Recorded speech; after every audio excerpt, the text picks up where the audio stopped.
ओम शांति। आज की अव्यक्त वाणी सुनने से पहले हम 2 मिनट शिव बाबा की याद में बैठेंगे। मैं होली हंस आत्मा हूँ। पवित्रता मेरा स्वधर्म है। मेरे अंदर किसी के प्रति भी कोई द्वेष भाव नहीं है। मैं आत्मा स्वच्छ हूँ। जैसे हंस मोती चुगता है, ऐसे ही मैं आत्मा भी सबके गुणों को धारण करने वाली पवित्र हंस हूँ। इस मस्तक के बीच में बैठ करके मैं आत्मा पवित्रता के सागर शिव बाबा के अनमोल रतन सुनती हूँ। 20/9/2020 के महावाक्य हैं। रिवाइज डेट है 25/3/86 सन की। टॉपिक है आज का संगम युग, होली जीवन का युग है। बाबा ने आज होली अर्थात पवित्रता के लिए बताया है। बाबा ने कहा संसार में सभी होली 1 दिन या 2 दिन या 3 दिन के मनाते हैं, लेकिन तुम्हारे लिए यह संगम युग सदा ही होली बनने का युग है। होली जीवन बनाने का युग है। इसी युग में बाबा ने कहा आप इतने पवित्र बन जाते हैं जो सारे कल्प के लिए आपकी पवित्रता कायम रहती है। 21 जन्म तो सदा वर्षे के रूप में मिलती है और आगे भी पवित्रता आपकी पक्की रहती है। जबकि और बाबा ने कहा धर्मात्माएं हैं या महान आत्माएं हैं, वे सब पावन तो बनते हैं, अपनी मेहनत से बनते हैं। बहुत मेहनत करते तब पावन बनते हैं। और दूसरा उनका एक जन्म के लिए बनते हैं, अनेक जन्म के लिए नहीं कायम रहती है। तो बाबा ने कहा तुम बच्चों को तो बाप वर्षे के रूप में पवित्रता का अधिकार दे देते हैं, तो जन्मों जन्म तक ये अधिकार कायम रहता है और सहज ही तुम पवित्र बन जाते हो। फिर बाबा कह रहे कि बच्चे होली का मतलब है मनाना, पुरानी स्मृतियों को, पुराने संस्कारों को जलाना, उसके बाद रंग लगाना, उसके बाद मंगल मिलन मनाना। तो बाबा आज हम बच्चों से पूछ रहे कि बच्चे क्यों क्या के प्रश्नों में उलझते तो नहीं हो, मंगल मिलन मनाते हो, परमात्मा संग के रंग में रंग गए हो या नहीं, या अभी पुरानी स्मृतियों में ही रंगे हुए हो। फिर बाबा ने बच्चों को समझाया होली का मतलब बिंदी लगाना। तो बिंदी, बीती हुई बातों पर बिंदी लगाई तभी तुम बाबा से मंगल मिलन मना सकते हो। तो इन 4 प्रकार से बाबा ने कहा सच्ची सच्ची होली मनाओ कि सबसे पहले जलाना है और फिर उसके बाद प्रेम का, खुशी का, शांति का, अनेक खजानों का रंग लगाना है और दूसरों को भी उस रंग से भरपूर करना है। तीसरा बाबा ने कहा बीती को बिंदी लगाना। चौथा बाबा कह रहे हैं कि बच्चे तुमको परमात्मा मिलन मनाना है, तो मंगल मिलन तभी मनाएंगे जब बीती को बिंदी लगाएंगे। तो इन 4 प्रकार की होली जब हमारी बहुत अच्छी होगी तभी लाइट का ताज यानी पवित्रता का ताज टिक सकेगा। नहीं तो ये ताज कभी ढीला होगा, कभी हिल जाएगा, कभी कुछ होगा। अगर पक्का करना है तो 4 प्रकार की होली जीवन हमें बनानी है। फिर बाबा ने आज हम बच्चों को समझाया होली बनोगे तो सदा हैप्पी बनोगे, और हैप्पी बनोगे तो हाईएस्ट ते हाईएस्ट बनोगे। फिर बाबा समझा रहे कि अखंड महादानी बनना है। उसके कई लक्षण बाबा ने बताए। सबसे पहला लक्षण बाबा बता रहे कि तुम बच्चों को निस्वार्थ सेवा करनी है। दूसरे की खुशी में भी अपनी खुशी अनुभव करना, सेवा में कोई भी स्वार्थ ना हो, तभी कहेंगे अखंड महादानी। दूसरा लक्षण बाबा ने बताया सबसे बड़ा खजाना खुशी का है और आपको दूसरों को खुशी का दान करना है। दूसरे की खुशी में भी खुश रहना है। जिसको भी आप खुशी देंगे यानी बाप का परिचय देंगे, बाप से जोड़ेंगे, सच्ची सच्ची खुशी देंगे, तो तो वह आपको समय आने पर जब उनको मन से लगेगा कि इससे मुझे खुशी मिली तो आपको बहुत बहुत धन्यवाद देंगे, दुआएं देंगे।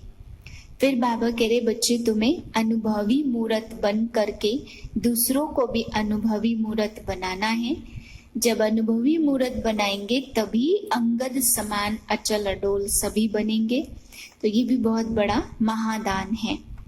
फिर बाबा ने लास्ट में समझाया कि तुम बच्चों को हर एक आत्माओं को होपलेस केस है तो उसमें भी होप पैदा करनी है। हर आत्मा को ज्ञान का, गुणों का, शक्तियों का दान देते हुए अखंड महादानी बनना है। कैसी भी आत्मा हो लेकिन सबको दान जरूर करना है। आगे सुनते मुरली विस्तार से। आज बाप दादा सर्व स्वराज्य अधिकारी अलौकिक राज्य सभा को देख रहे हैं। हर एक श्रेष्ठ आत्मा के ऊपर लाइट का चमकता हुआ ताज देख रहे हैं। यहाँ राज्य सभा होली सभा है। हर एक परम पावन पूज्य आत्माएं सिर्फ इस एक जन्म के लिए पावन अर्थात होली नहीं बने हैं, लेकिन पावन अर्थात होली बनने की रेखा अनेक जन्मों की लंबी रेखा है। सारे कल्प के अंदर और आत्माएं भी पावन बनती हैं। जैसे पावन आत्माएं धर्म पिता के रूप में धर्म स्थापन करने के निमित्त बनती हैं, साथ साथ कई महान आत्माएं कहलाने वाले भी पावन बनते, लेकिन उनके पावन बनने में और आप आत्माओं के पावन बनने में महान अंतर है। वह अपनी मेहनत से बनते हैं। यहाँ कोई मेहनत नहीं, क्योंकि तुम्हें पवित्रता, सुख, शांति का वर्षा सहज मिलता है। तुम अविनाशी बन जाते हो। दुनिया वाले पावन बनते हैं लेकिन बहुत मेहनत से, और उन्हें 21 जन्म के रूप में यह पवित्रता वर्षे के रूप में प्राप्त नहीं हो पाती है। आज दुनिया के हिसाब से होली का दिन कहते हैं, तो परमात्मा रंग में रंग गए। संगम युग होली जीवन का युग है। संगम युग पर निराकार अर्थात बाप समान कर्मातीत निराकारी स्थिति का अनुभव करते हो, और 21 जन्म ब्रह्मा बाप समान सर्वगुण संपन्न संपूर्ण निर्विकारी श्रेष्ठ जीवन का समान अनुभव करते हो। तो आपकी होती है संग के रंग में बाप समान बनना। ऐसा पक्का रंग हो जो समान बना दो। ऐसी होली दुनिया में कोई खेलते हैं। बाप समान बनाने की होली खेलने आता है। कितने भिन्न भिन्न रंग बाप द्वारा हर आत्मा में अविनाशी चढ़ जाते हैं। ज्ञान का रंग, याद का रंग, अनेक शक्तियों का रंग, गुणों का रंग, श्रेष्ठ दृष्टि, श्रेष्ठ वृत्ति, श्रेष्ठ भावना, श्रेष्ठ कामना स्वतः सदा यह बन जाए। यह रूहानी रंग कितना सहज चढ़ जाता है। होली बन गए अर्थात होली हो गए। वह होली मनाते हैं। जैसे गुण है वैसा रूप बन जाता है। उसी समय कोई उन्हों का फोटो निकाले तो कैसा लगेगा। वह होली मनाकर क्या बन जाते, और आप होली मनाकर फरिश्ता सो देवता बन जाते। है सबका ही यादगार, लेकिन आध्यात्मिक शक्ति न होने के कारण आध्यात्मिक रूप से नहीं मना सकते। बाहर मुक्ता होने के कारण बाहर मुखी रूप से ही मनाते। आपका यथार्थ रूप से मंगल मिलन मनाना है। होली में विशेषता जलाना, मनाना और मिलन मनाना, यह 3 विशेषताओं का यादगार है। क्योंकि आप सभी ने होली बनने से पुरानी सभी चीजों को जलाया, परमात्मा रंग लगाया, बाप समान बनने का रंग लगाया। जब बाप के संग का रंग लग जाता तो हर आत्मा के प्रति विश्व की सर्वात्माएं परमात्मा परिवार बन जाती हैं। परमात्मा परिवार होने के कारण हर आत्मा के प्रति शुभ भावना, शुभ कामना स्वतः ही नेचुरल संस्कार बन जाती है। इसलिए सदा एक दो में मंगल मिलन मनाते रहते हैं, चाहे कोई दुश्मन भी हो, चाहे आसुरी संस्कार वाले भी हो, लेकिन इस रूहानी मंगल मिलन से उनको भी परमात्मा रंग का छींटा लगाओ। कोई भी आपके पास आएगा तो क्या करेगा? सबसे गले मिलना, अर्थात श्रेष्ठ आत्मा समझ गले मिलना। यह बाप के बच्चे हैं, प्यार का मिलन, शुभ भावना का मिलन उन आत्माओं को पुरानी बातें भुला देता है। वह भी उत्साह में आ जाते हैं। जो ज्यादा मूझते क्या हुआ, क्यों हुआ, कैसे हुआ, वह मौज में नहीं रह सकते। आप त्रिकालदर्शी बन गए तो यह प्रश्न उठ ही नहीं सकते। पेपर है आगे बढ़ाने के लिए, क्यों हुआ, नथिंग न्यू, तो क्या हुआ का तो क्वेश्चन ही नहीं है। माया और मजबूत बनाने के लिए आई और चली गई, तो त्रिकालदर्शी स्थिति वाले इसमें मूझते नहीं हैं। क्वेश्चन के साथ साथ रिस्पॉन्ड पहले आता, क्योंकि त्रिकालदर्शी हो, नाम त्रिकालदर्शी है। वर्तमान को भी न जान क्यों हुआ, कैसे हुआ, तो उनको त्रिकालदर्शी कैसे कहेंगे? अनेक बार विजयी बने और बनने वाले भी हैं। पास्ट और फ्यूचर को जानते हैं कि हम ब्राह्मण सो फरिश्ता और फरिश्ता सो देवता बनने वाले हैं। क्वेश्चन समाप्त होकर फुल स्टॉप आ जाता है। होली का अर्थ ही है पास्ट इज पास्ट, बीती को बिंदी लगाने वाली। अगर एक प्रकार की भी कम होगी तो लाइट का ताज टिकेगा नहीं, गिरता रहेगा। लाइट का टाइट ताज ना होता तो फिर गिरता रहता है ना। चारों प्रकार की होली मनाने में पास हो। जब बाप समान बनना है तो संपन्न भी है और संपूर्ण भी है। परसेंटेज की स्टेज भी कब तक? जिससे स्नेही होते तो स्नेही के समान बनने में मुश्किल अनुभव नहीं होता। बाप के सदा स्नेही तो सदा समान क्यों नहीं?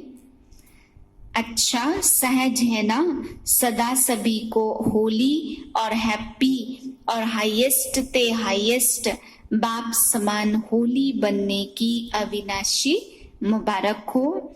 सदा बाप समान सदा होली युग में मौज मनाने की मुबारक दे रहे हैं।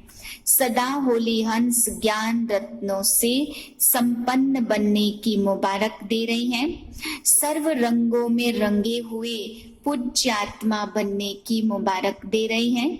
मुबारक भी है और याद प्यार भी सदा है। और सेवाधारी बाप के मालिक बच्चों के प्रति नमस्ते भी सदा है।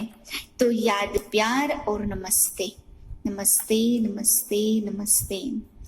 आज मलेशिया ग्रुप है, साउथ ईस्ट, सभी यह समझते हो हम कहाँ कहाँ बिखर गए थे। परमात्मा परिवार के स्टीमर से कहाँ कहाँ उतर कर कोने में चले गए, संसार सागर में खो गए, क्योंकि द्वापर में आत्मिक बॉम्ब के बजाय शरीर के भान का बॉम्ब लगा। रावण ने बॉम्ब लगा दिया तो स्टीमर टूट गया। परमात्मा परिवार का स्टीमर टूट गया और कहाँ कहाँ चले गए। जहां भी सहारा मिला, ढूंढने वाले को जहां सहारा मिलता तो ले लेते हैं ना। आप सबको भी जिस धर्म जिस देश का थोड़ा सहारा मिला वहां पहुंच गए, लेकिन संस्कार तो वही है, इसलिए दूसरे धर्म में जाते भी अपने वास्तविक धर्म का परिचय मिलने से पहुंच गए। सारे विश्व में फैल गए थे। यह बिछुड़ना भी कल्याणकारी हुआ, जो अनेक आत्माओं को निकलने के कार्य में निमित्त बन गए। विश्व में परमात्मा परिवार का परिचय देने के लिए कल्याणकारी बन गए। अगर भारत में ही सब होते तो विश्व में सेवा कैसे होती। इसलिए कोने कोने में पहुंच गए, सभी धर्मों में कोई न कोई पहुंच गए हैं। एक भी निकलता है तो हम जिन्स को जरूर जगाते। बाप दादा को भी 5000 के बाद बिछड़े हुए बच्चों को देख करके खुशी होती है। आप सबको भी खुशी होती है ना, पहुंच तो गए, मिल तो गए। मलेशिया का कोई वीआईपी अभी तक नहीं आया है। सेवा के लक्ष्य से उन्हों को भी निमित्त बनाया जाता, सेवा की तीव्र गति के निमित्त बन जाते हैं, इसलिए उन्हों को आगे रखना पड़ता। बाप के लिए तो आप ही श्रेष्ठ आत्माएं हो, रूहानी नशे में तो आप श्रेष्ठ हो ना। कहाँ आप पूज्य आत्माएं और कहाँ वह माया में फंसे हुए। अज्ञान अनजान आत्माओं को भी पहचान तो देनी है।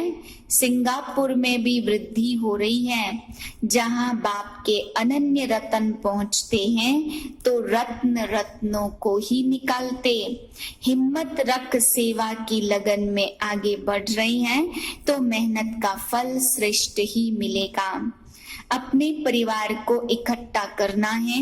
परिवार का बिछड़ा हुआ परिवार में पहुंच जाता तो कितना खुश होते और दिल से शुक्रिया गाते हैं। तो यह परिवार में आकर कितना शुक्रिया गाते होंगे। निमित्त बन बाप का बना लिया, संगम पर शुक्रिया की मालाएं बहुत पड़ती हैं। अच्छा, अखंड महावाक्य, अखंड महादानी बनो। महादानी अर्थात मिले हुए खजाने बिना स्वार्थ के सर्वात्माओं के प्रति देने वाले निस्वार्थी। स्व के स्वार्थ से परे आत्मा ही महादानी बन सकती है। दूसरों की खुशी में स्वयं की खुशी का अनुभव करना भी महादानी बनना है। जैसे सागर संपन्न है, अखुट है, अखंड है, ऐसे आप बच्चे भी मास्टर अखंड अखुट खजानों के मालिक हो। तो जो खजाने मिले हैं उन्हें महादानी बन औरों के प्रति कार्य में लगाते रहो। जो भी संबंध में आने वाली भक्त व साधारण आत्माएं हैं उनके प्रति सदा यही लगन रहे कि इन्हें भी भक्ति का फल मिल जाए। जितना रहम दिल होंगे उतना भटकती आत्माओं को सहज रास्ता बताएंगे। आपके पास सबसे बड़े ते बड़ा खजाना खुशी का है। जिसको खुशी देंगे वह बार बार आपको धन्यवाद देंगे। नैनों द्वारा स्वदेश स्वराज्य का रास्ता दिखाओ। मस्तक द्वारा सर्व को स्वस्वरूप की स्मृति दिलाओ। नैनों द्वारा मुख द्वारा रचयिता और रचना के विस्तार को स्पष्ट कर ब्राह्मण सो फरिश्ता बनने का वरदान दो। हस्तों द्वारा सहज योगी कर्म योगी बनने का वरदान दो। चरण कमल द्वारा कदम फॉलो फादर कर हर कदम में पद्मों की कमाई जमा करने के महादानी बनो। ऐसे हर कर्मेंद्रिय से महादान वरदान देते चलो। मास्टर दाता बन परिस्थितियों को परिवर्तन करने का, कमजोर को शक्तिशाली बनाने का, वायुमंडल व वृत्ति को अपनी शक्तियों द्वारा परिवर्तन करने का, सदा स्वयं को कल्याण अर्थ जिम्मेवार आत्मा समझ हर बात में सहयोग व शक्ति के महादान व वरदान देने का संकल्प करो। मुझे देना है, मुझे करना है, मुझे बदलना है, मुझे निर्माण बनना है, ऐसे ओटेसो अर्जुन अर्थात दातापन की विशेषता धारण करो। अब हर एक आत्मा प्रति विशेष अनुभवी मूर्त बन अनुभवों की खान बन अनुभवी मूर्त बनाने का महादान करो, जिससे हर आत्मा अनुभव के आधार पर अंगद के समान बन जाए। चल रहे हैं, कर रहे हैं, सुन रहे हैं, सुना रहे हैं नहीं, लेकिन अनुभव का खजाना पा लिया, ऐसे खुशी के गीत गाते रहे। आप बच्चों को खजाने बाप द्वारा मिले हैं, उन्हें बांटते रहो और महादानी बनो। सदैव कोई भी आवे तो आपके भंडारे से खाली न जाए। आप सब बहुत काल के साथी हो, बहु काल के राज्य अधिकारी, तो अंत की कमजोर आत्माओं को महादानी वरदानी अनुभव का दान और पुण्य करो। यह पुण्य आधा कल्प के लिए आपको पूज्यनीय और गायन योग्य बना देगा। आप सब ज्ञान के खजाने से संपन्न देवियां हो। जब से ब्राह्मण बने हो तब से जन्म सिद्ध अधिकार में ज्ञान और शक्तियों का खजाना मिलता। इस खजाने को स्व के प्रति यूज करो तो खुशी बढ़ेगी। इसमें महादानी बनो। महादानी अर्थात सदा अखंड लंगर भंडारा चलता रहे। ईश्वरी सेवा का सबसे बड़े ते बड़ा पुण्य है पवित्रता का दान देना। पवित्र बनना और बनाना ही पुण्यात्मा बनना है, क्योंकि किसी आत्मा को आत्मघात महापाप से छुड़ाते हो। अपवित्रता आत्मघात है और पवित्रता जीयदान है। पवित्र बनो, बनाओ, यही महादान कर पुण्यात्मा बनो। होपलेस केस में भी होप पैदा करो, तब कहेंगे महादानी। दिल शिकस्त और निर्बल आत्माओं को, असमर्थ आत्माओं को एक्स्ट्रा बल देकर रूहानी रहम दिल बनना, तब कहेंगे महादानी। दान बिल्कुल गरीब को दिया जाता, बेसहारे को सहारा, तो प्रजा के प्रति महादानी और अंत में भक्त आत्माओं के प्रति महादानी बनो। आपस में एक दूसरे के प्रति ब्राह्मण महादानी नहीं, वह तो आपस में सहयोगी साथी हो। भाई भाई हो व हम शरीक पुरुषार्थी हो, उन्हें सहयोग दो। अच्छा वरदान है पावरफुल वृत्ति द्वारा मनसा सेवा करने वाले विश्व कल्याणकारी भव। विश्व की तड़पती हुई आत्माओं को रास्ता बताने के लिए साक्षात बाप समान लाइट हाउस बनो। लक्ष्य रखो कि हर आत्मा को कुछ न कुछ देना है, चाहे मुक्ति दो चाहे जीवन मुक्ति। सर्व के प्रति महादानी और वरदानी बनो। अभी अपने अपने स्थान की सेवा तो करते हो, लेकिन उस स्थान पर रहते मनसा शक्ति द्वारा, वायुमंडल वाइब्रेशन द्वारा विश्व की सेवा करो। ऐसी पावरफुल वृत्ति बनाओ जिससे वायुमंडल पावरफुल बने, तब कहेंगे विश्व कल्याणकारी आत्मा। स्लोगन है अशरीरीपन की एक्सरसाइज और व्यर्थ संकल्प रूपी भोजन की परहेज से स्वयं को तंदुरुस्त बनाओ। ओम शांति।